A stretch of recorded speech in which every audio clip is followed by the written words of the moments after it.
Greetings, everyone. This is Keith Rosen. Welcome to our next session here of Coaching and Coffee with Keith. I'm excited for you to be here.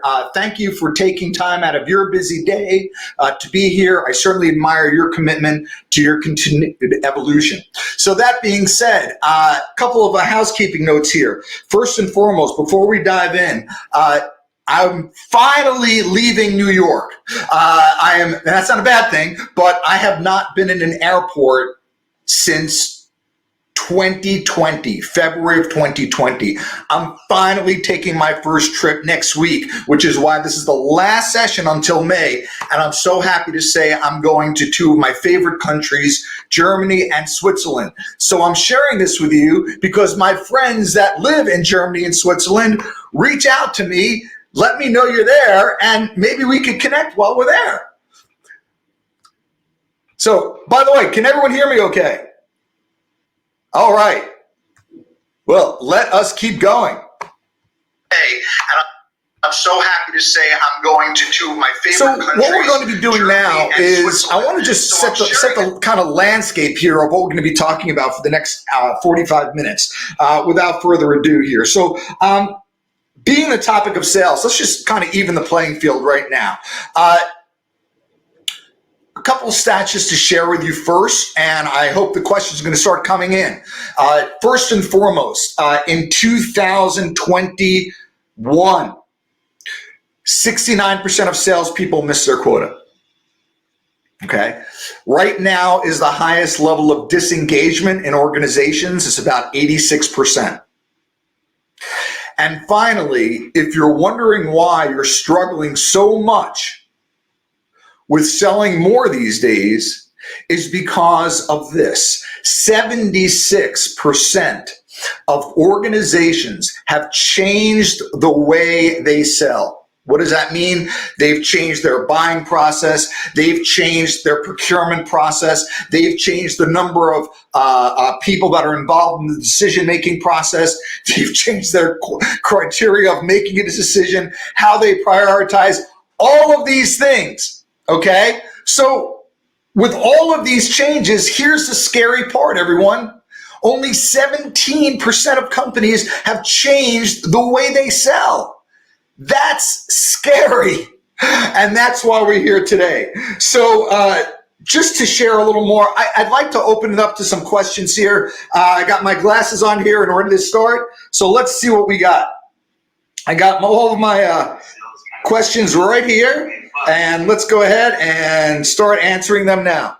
All right, we have a question here. Let's see.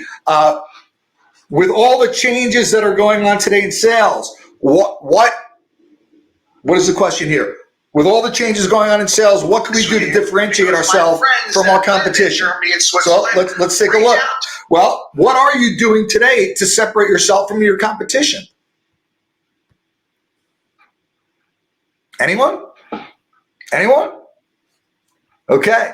Well, here's the thing. If you notice the first slide I shared with you, it was called the consultative coach. And over the years, I've been working with managers, of course, spending time with them, helping them achieve better results by becoming better coaches. So helping them get the very best out of their people. And for the last 20 years, I've been saying, wait a second, we're missing something. There's another competitive edge here. What if every salesperson actually transforms into a coach as well?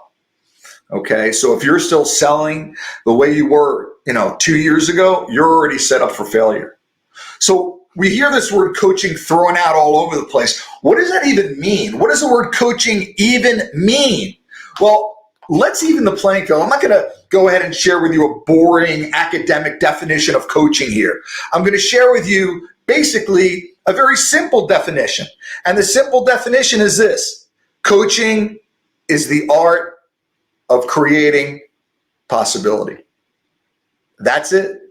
Coaching is the art of creating possibility. So think about it. In every conversation, you are either driving your own agenda and pushing for that sale,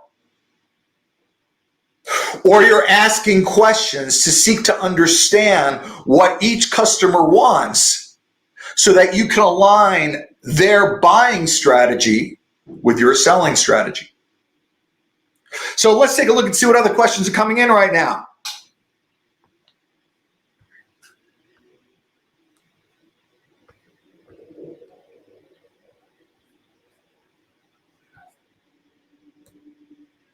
Okay, I have another question here. Keith, what can you do right now to maintain your level of confidence in today's uncertain world? I'm sorry to say to everyone, but you've been lied to, okay? Confidence is a social construct. And we believe that our confidence is created based on our results. And that is a very faulty model. So, what's a new definition that we could buy into? What's a new definition of confidence that we could buy into? Because the one now doesn't work, does it? The one now does not work. See, the one now is, well, gee, when I get results, my confidence goes up. When my confidence goes up, I get better results. Well, wait a second. Ooh, I just missed a really big sale. What happens to my confidence? It drops. Uh-oh, my confidence is down. What happens to my next engagement or conversation with a prospect or customer? Doesn't go very well. This is the quintessential definition of a sales slump, everyone. So why do we attach our confidence to results? Everyone works on this same definition. So I'm here to shatter this definition. What if you can create the unconditional confidence of a champion? What if you're confident because you're confident? What if confidence now is no longer connected to your results? So try this on. I'm confident because I'm confident. I'm confident because I already proven myself and my self-worth. That doesn't mean you're not striving for excellence anymore. It just means that your confidence has no relationship to results. Otherwise, we're allowing external situations to dictate our internal condition. So I believe another question just popped in. Let's see what we have from Brian. Brian, how do you recommend, let's see, I think I can go ahead and post this one. All right. How do you recommend getting in alignment with a prospect to better understand what's important to them? Wow, that's $1 billion question right there. So alignment, one of my favorite words.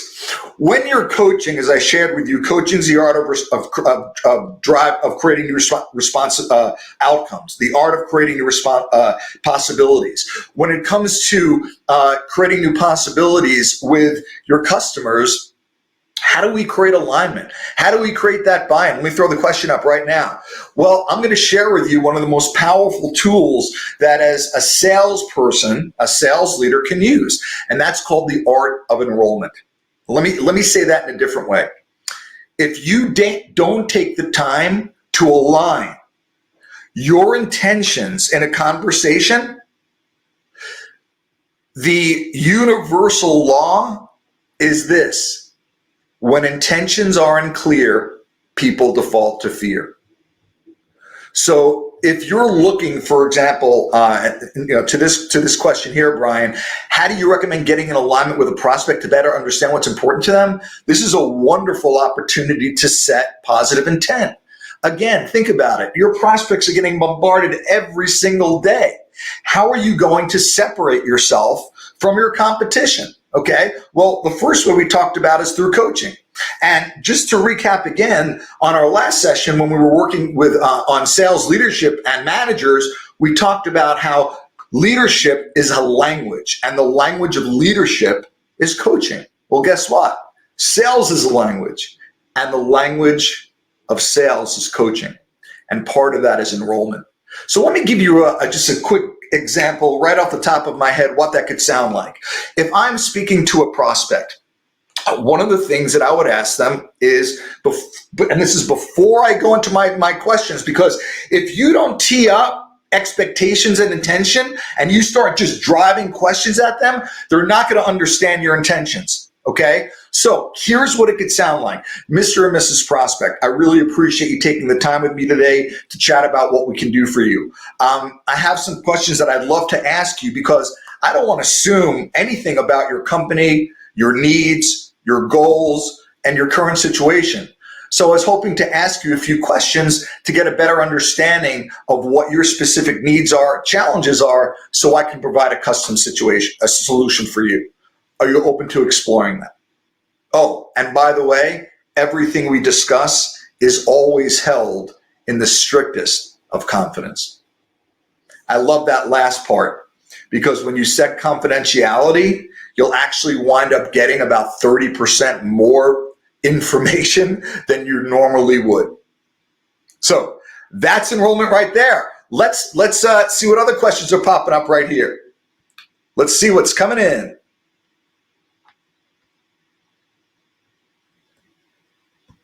Okay, here we go. Got another question here. It looks like this question is coming in. Keith, I'm noticing that my presentations are not as effective as they used to be. What can I do to change the quality of my presentation? Well, I'll tell you what.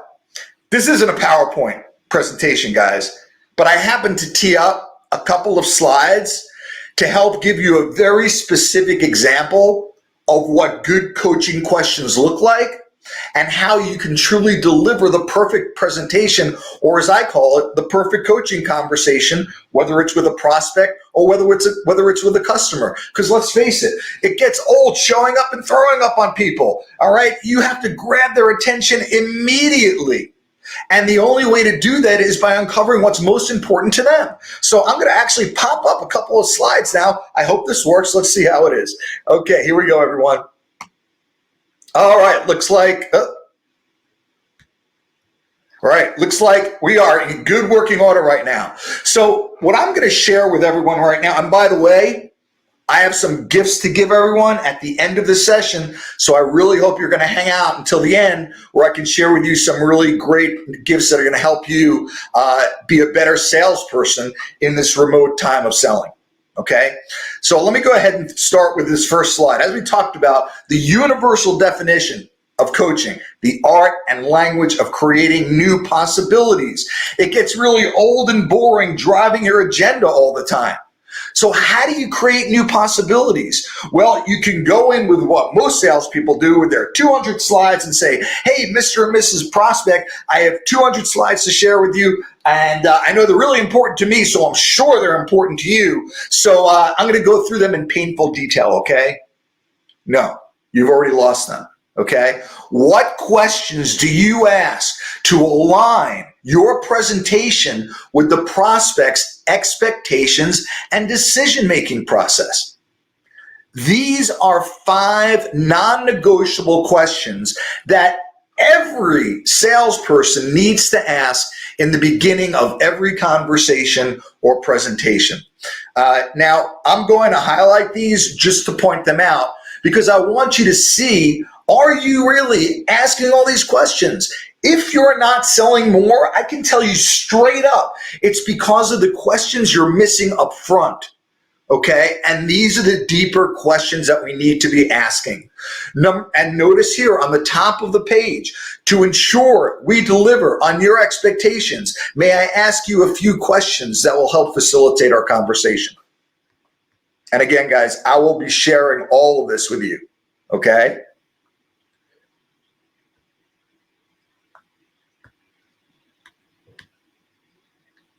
So let's start going through these questions. Number 1, before you start your conversation, set expectations. Quite frankly, if you don't ask these questions, you're making some costly assumptions about what they want, what they need, and what's most important to them. So check out these questions. Number 1, just to confirm, how much time do we have for our meeting? You ever get a meeting cut short? That's why, all right? And even if you've scheduled a meeting with that prospect, you and I both know life gets in the way. So remember, make sure you ask this question so you get a good sense of how much you have and how much time you have to share to deliver your compelling message. Look at number 2. To ensure I meet your expectations, what information is most important to you that you'd like me to focus on most? Either you're assuming what's important to them or you're assessing and you're seeking to understand their point of view, because these are the questions that are going to actually customize your presentation. Now, your prospect or customer is actually going to tell you exactly how to facilitate the conversation and what information is most important to them. Which leads to number 3. What criteria is most important to you in making an investment like this? Number 4, what's your typical vendor selection process? And one of my favorite questions that if you're not asking, please start asking this. Before I share with you more about my products or service, what do you already know about? Fill in the blank. What do you already know about me? What do you already know about our company? What do you already know about our products or services? This question is so critical because everyone is coming to every conversation with assumptions. And your prospects and customers are coming to every conversation with assumptions. For example, what if you're speaking to a prospect for the first time and they're coming to the call and they have some of these assumptions riddled in their head like, oh, I heard they're really expensive. Delivery might take a little longer than normal. Product availability isn't that great these days. And it's really impacted their quality. Okay, well, if I don't ask a question like, before I share with you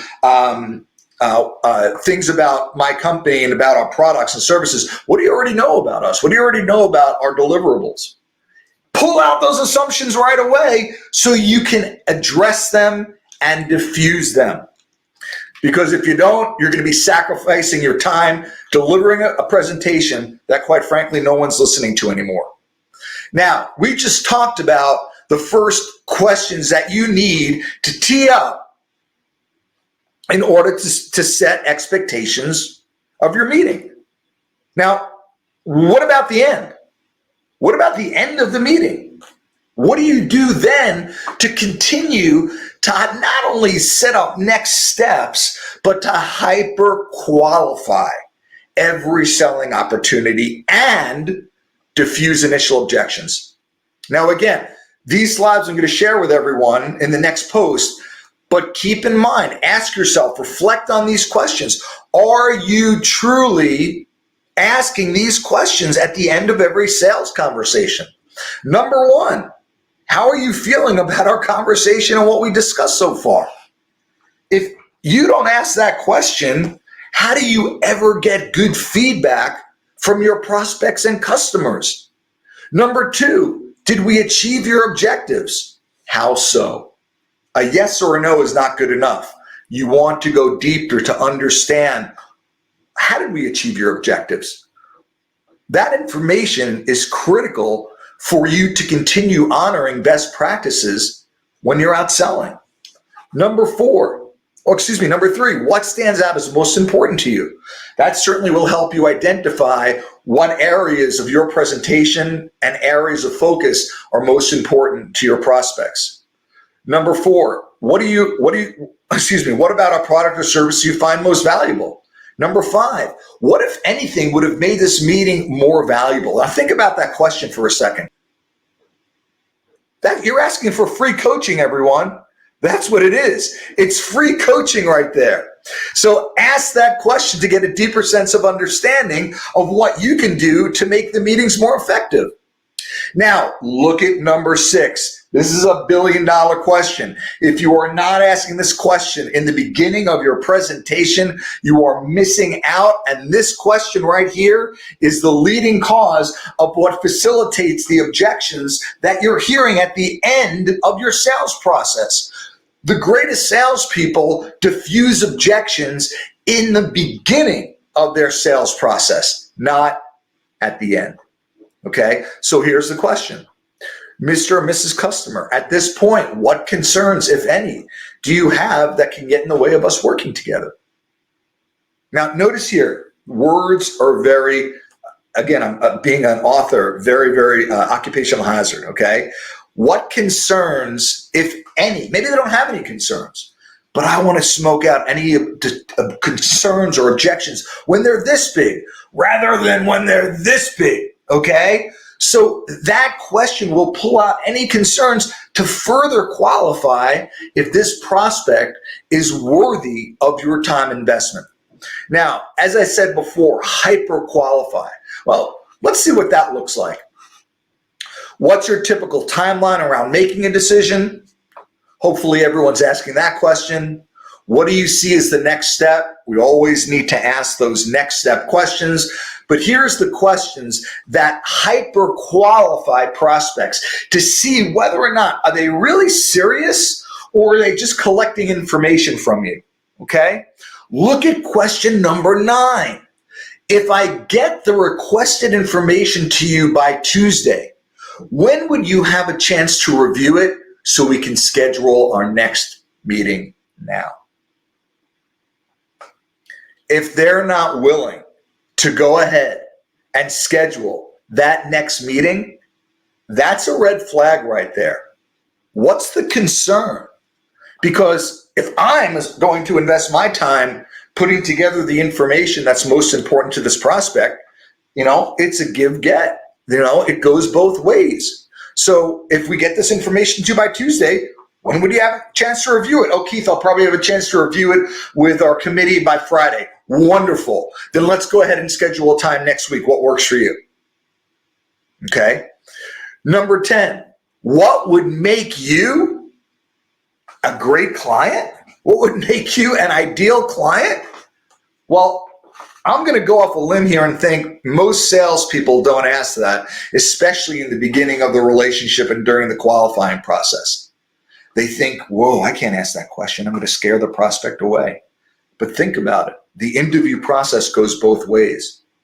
At this point, you've established value. At this point, ask the customer, ask the prospect, what would make you an ideal client? Let them be the one to also, and I'm using this word loosely, defend or help position themselves of what would make them a great client. Because you know what? I learned a long time ago that if you want to build a business you hate, then just work with people you can't stand.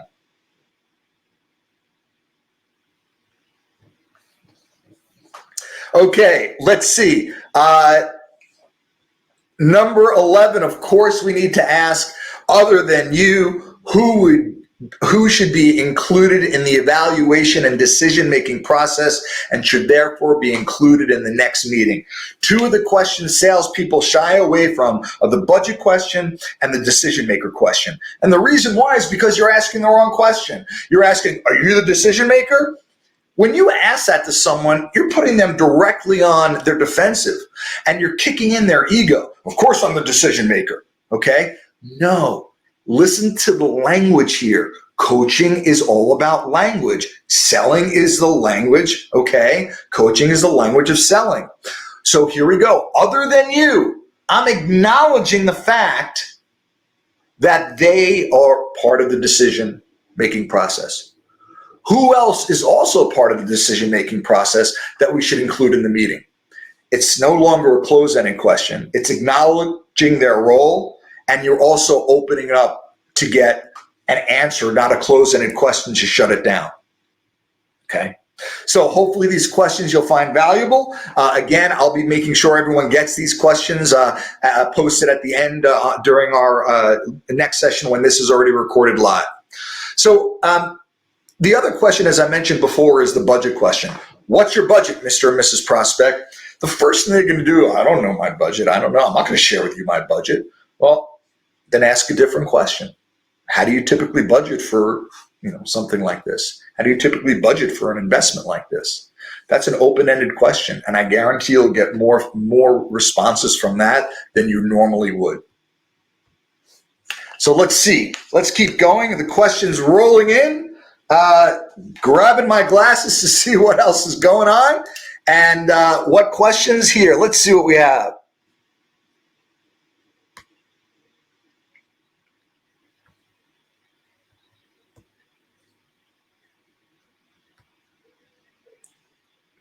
Okay, I have another question that's hitting me on my mobile here. Looks like I'm getting pinged here. And the next question, oh, by the way, let me just stop sharing this right here so we can get rid of that. And open it up back to seeing my smiling face, everyone. Okay, let's see. What's another good question that we have coming in here? Looks like we have another question coming in here. Keith, I'm noticing that one of the hardest things to do right now is be productive at work while living at home. Now, I think that's certainly a question that we're all struggling with today. Okay, how do you remain productive at work? Okay, and while you're living at home. And my question to you is this: are you living at work or are you working at home? Okay, this is new for everyone. We all struggled with time management even before the pandemic. It's even harder now since our workspace is our home space and our home space is our workspace. We need to take a different approach to managing our day and managing our time. And the last time I checked, most people do not have a functional routine. This is an opportunity to redesign your day. So not only are you including all the activities that you need to engage in to move you closer to your goals, but also to keep your life in balance and harmony. Because isn't it interesting that the first thing that gets thrown out the window is self-care? The first thing that gets thrown out the window is self-care. Okay, this is why it needs to be scheduled in your routine. And if you don't have the appointment, my friends, you no longer have the commitment. So I hope that answered that question. Let's see some other questions that are coming in now.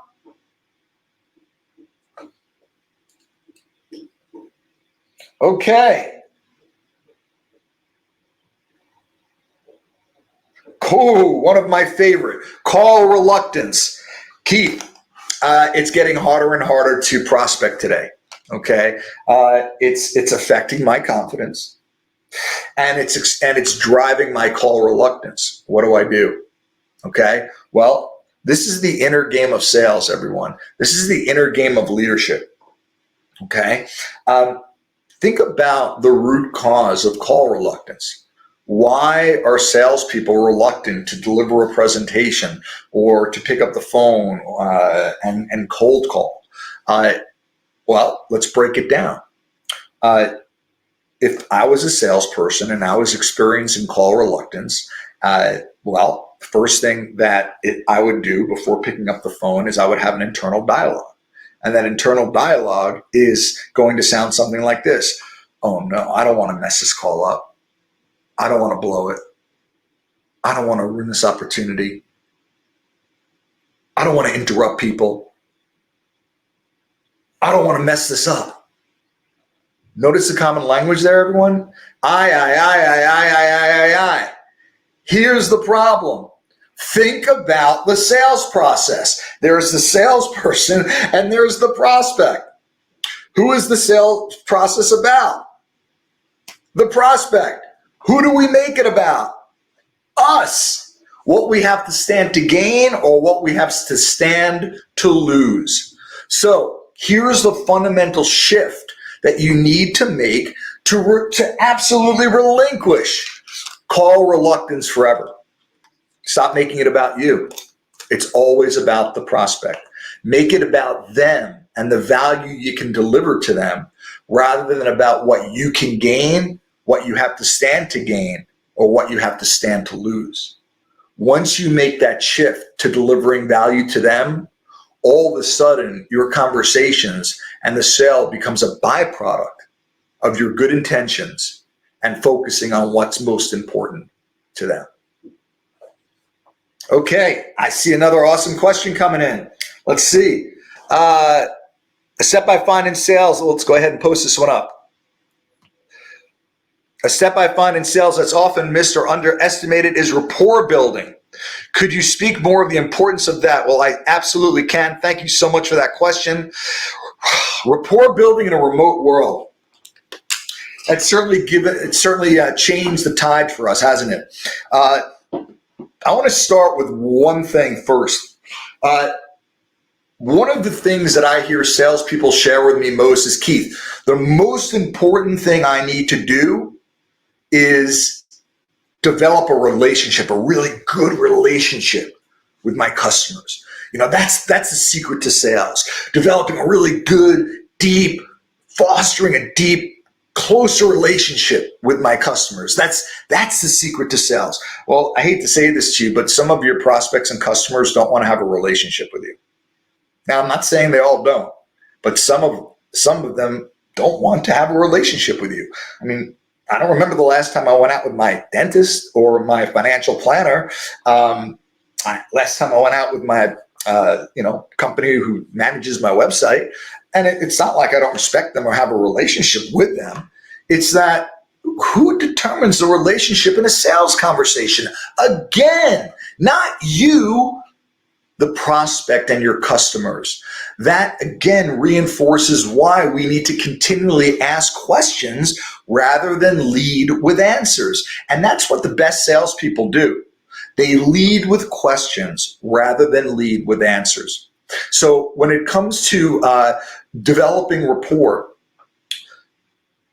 I want you to consider that you're in my home right now. Okay, you are in my home. Welcome to my home. This is my home. And as you can see, I'm a musical fanatic. Yes, I do play as well.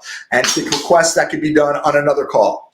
But my point is this: when you're in a conversation with someone and you're in their home or you're in their office, look around, see what's in their office that maybe is a poster or something that's a trophy or a picture of a picture hanging on their wall. Use it as an opportunity to say, hey, I noticed that picture there. I noticed that you have a poster of whatever sports team.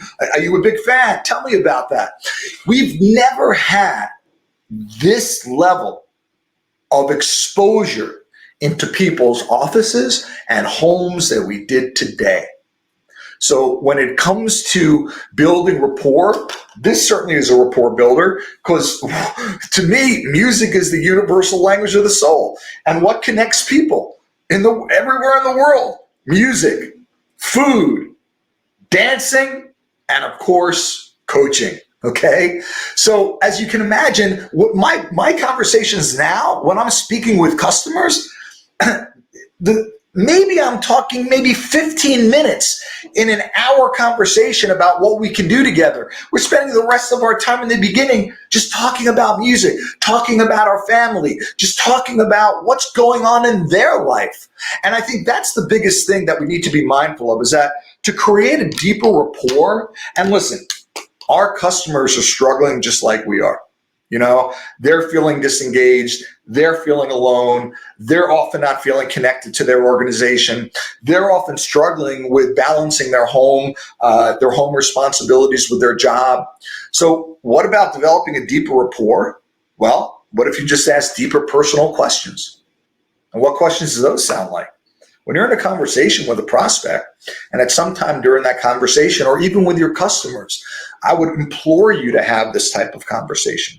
And it's a conversation that goes deeper in any conversation you've ever had before. Because after all, the conversations that exist today that we need to have with our customers and prospects didn't exist 2 years ago, because it's a different landscape now.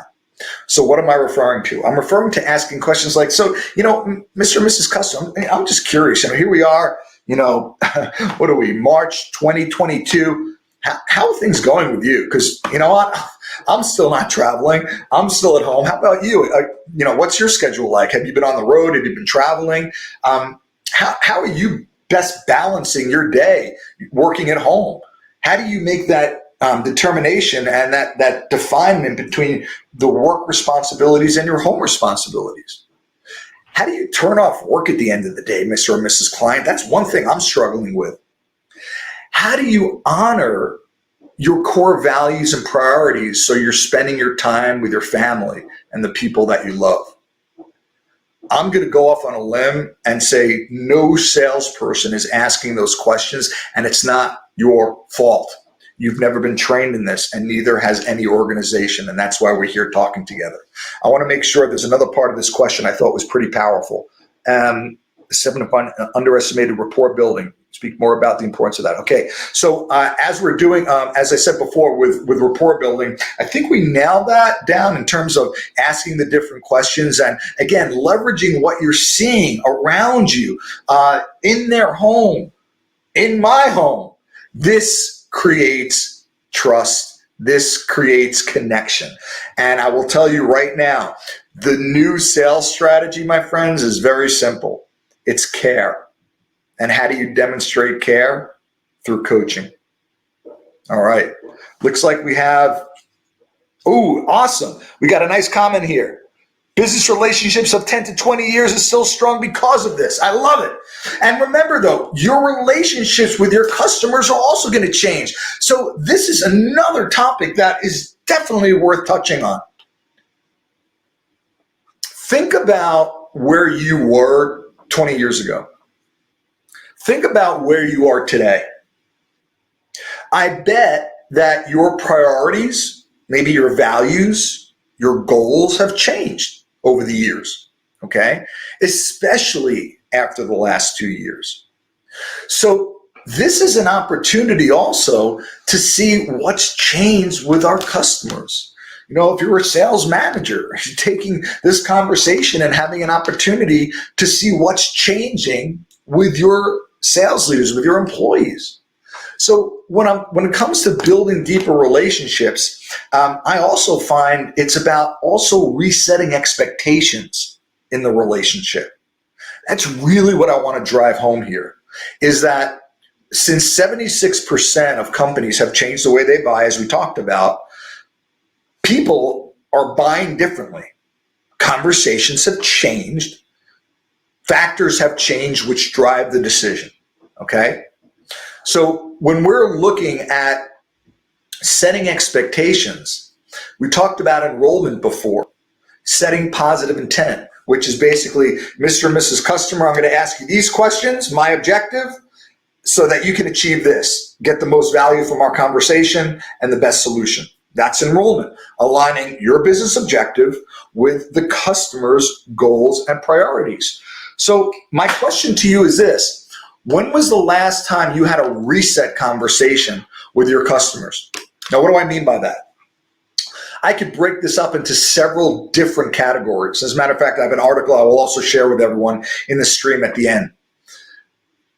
When I say reset customer expectations, if so much has changed over the last 2 years, do we know what kind of relationship our customers want today? Just like I said before, many customers may not want a relationship with you, but maybe now they do, because they're thirsty for any type of interpersonal connection and being able to build that rapport and relationship.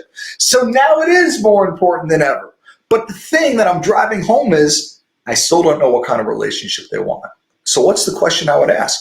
Mr. and Mrs. Customer, given the changes in our marketplace, what kind of relationship do you want to establish with me, continuing the way it is? Or is there anything you'd like to change or alter in any way? Okay, how about this? Mr. and Mrs. Customer, what's the best way for me to reach out to you today? Okay, because often we assume a lot of things, don't we? An old guy like me, oh, you can call me. That means pick up the phone. Young generation, call, text, Twitter, LinkedIn, Instagram, okay, instant message. Call means call to different things here. So when I say call, Mr. or Mrs. Client, what's the best way to reach out to you? I want to know. Is it through a call, a text, an instant message, through LinkedIn? Tell me, what's the best way to get in touch with you? Mr. or Mrs. Client, if we run into a challenge, whether it's with a delivery challenge or a customer service challenge, how would you like to handle it? What's the best way for us to work through this together? We're not asking these questions, okay? These are the questions, the new questions that need to be asked, because how you engage with your customers 2 years ago and what they needed and wanted then is different from what they need and want today. So let's talk about customer service. Do you know what type of customer service you want your clients, what they want? No, you don't. You're assuming it. And you're probably assuming it based on what kind of customer service you would want to have. So check this out. Simple question. Mr. or Mrs. Customer, how would you define exemplary customer service? That's it. That's it. Let them determine what exemplary customer service looks like through their eyes. Okay? then you are now coaching your customers, because here's the thing about coaching, my friends. People resist what they hear, but believe what they say. So when I'm asking these questions, I am by default reinventing our relationship and how we work together. Mr. and Mrs. Customer, how often would you like me to check in with you? Mr. and Mrs. Customer, what type of information would you like me to send you, or updates would you like me to send you over what period of time? Okay, we are not asking these questions, and these are the questions that we need to do to reset relationships with clients and prospects. So I'm noticing the time here, everyone. It looks like we only have 4 minutes left. Does anyone have a burning question that they want to go ahead and ask before we start wrapping up?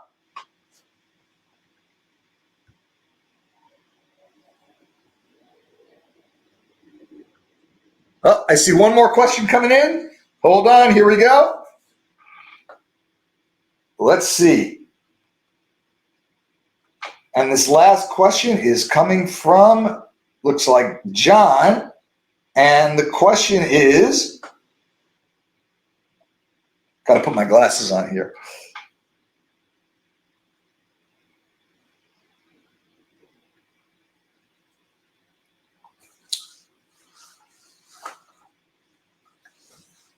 How do you handle objections in today's world? Well, that's a fun conversation, isn't it? Well, let's just end with our conversation with just dealing and shattering the myth around objections. What is an objection? Now, many people have different definitions of it. My personal definition of an objection is a sign of interest, okay? Because they're not directly saying no. They're saying, I'd like to buy from you, but there's this obstacle that's getting in the way, whatever that obstacle is, okay? Now, typically, the reaction from a salesperson would be, but we could deliver a greater value, but maybe I can get you a better price, but maybe I can get 2% off of me, talk to procurement, but our service is better, okay? And we go right into defensive mode, trying to overcome a customer or a prospect's objection. Well, here's the problem, everyone. Whose objection is it? Is it yours, or is it the prospect's? It's theirs. So who then needs to overcome the objection? The prospect, not you. Salespeople don't overcome objections. Prospects do. Okay? After all, it's their objection, their concern. They have to resolve it. And of course, what's the best way? To coach them through that possibility. Okay? So they can resolve the issues themselves. So what would that look like?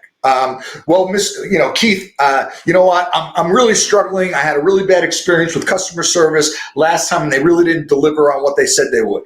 Okay, now I can get into a whole conversation or tell a really good story about how I may have done this with another customer, but there's one problem. I have no idea what bad customer service, delays, a successful engagement, a good relationship looks like.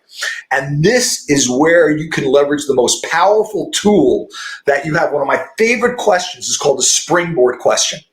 And a springboard question allows you to park your assumptions and go deeper into what the client really wants and needs, so that you're asking a question to diffuse the objection. So when they say, I want great customer service at a fair price, you can say, okay, and go right into your presentation. Or you can say, you know what, Mrs. Prospect, I really appreciate you sharing that with me. When you say great customer service at a fair price, can you say a little more about that? What did I just do? I just built off the last thing that prospect shared with me, okay? Another example, I want to work with an established team that's going to make sure that they're going to stay in touch with me and honor my deadline, okay? Well, Mr. and Mrs. Customer, when you say established team that's going to honor your deadline, how do you mean? If you don't ask that questions, you're making assumptions. So I know we only have 1 more minute left. So before we do, I promise you some special gifts that I wanted to make sure I'm sending to you. Number one, let me get gift out number one.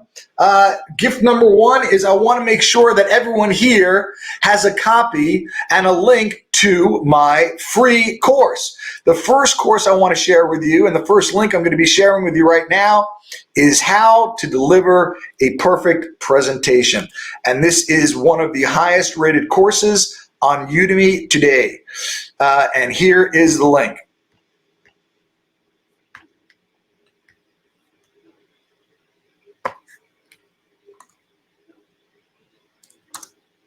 Of course, I implore you to check out my course on LinkedIn Live, which has also been one of the highest rated courses. And finally, I want to share with you something else that you might find interesting, and that's another resource. And hopefully it's something that you could share with your team as well. And this is another free course that I'm sharing with you, and it's about how to coach a remote team in our new world. So again, I'm really just trying to give you as many resources I possibly can to ensure that you're getting the value that you need, and then I'm here to support you and be in your corner whenever you need me most. So with that being said, just to wrap up, final couple of words here. I want to thank you for your time today. I truly hope that this session proved valuable for you and you're ready to go out and execute on some of the strategies we talked about. One other thing before I forget, if you're enjoying these sessions, I am actually delivering free sessions for several companies who reach out to me specifically for your sales team or for your sales leadership team, for your managers. So if you want to have an event and have me do a free Q&A, reach out to me. My email, kr@keithrosen.com. My mobile number, 516-231-2774. So until the next time, I wish everyone extreme success. Remember the ABCs of selling, always be coaching. So until our next time together, this is Keith signing out. I look forward to reconnecting with you soon, and keep on coaching, everyone. Bye-bye.